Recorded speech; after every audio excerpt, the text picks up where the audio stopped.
title of our installation is called Natives, and we were inspired by a local landscape in South Carolina in the United States. And the idea for us was, why do we look at certain plants in the world, flora, and we look at people differently? As the diaspora of plant material moved around the world during colonization, and humans were actually enslaved and moved around through colonization, there is this relationship that we were very interested in. In America, in South Carolina, back in the early 90s, Julie Dash made a very important film called Daughters of the Dust.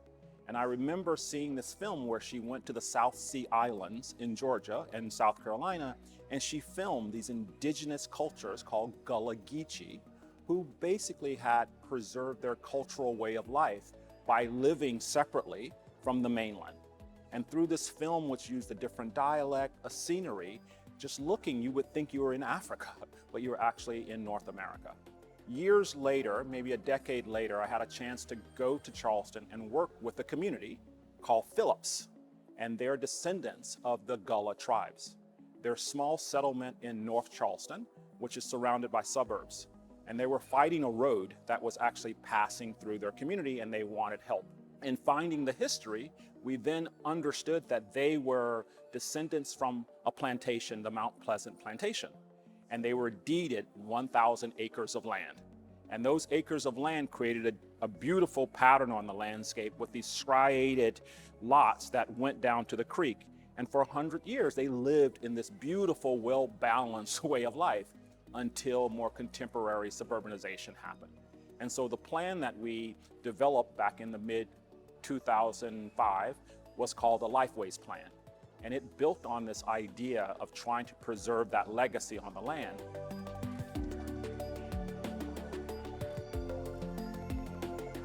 The architecture that we were proposing begins to try to figure out how those shapes are informed and inspired by those things. So there's a little bit of the historic evolution of the town, the creation of the suburbs around it, and now people trying to claim this landscape that had been almost being left out. And eventually now everybody sees it as a precious element to claim.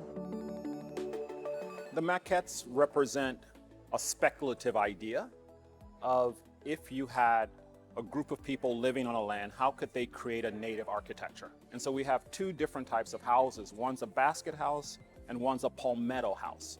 One's made from a palm, inspired by a palm tree, and the other is inspired by basket making, which is a characteristic and a tradition of the Gullah Geechee community. They make sweetgrass baskets from the grasses.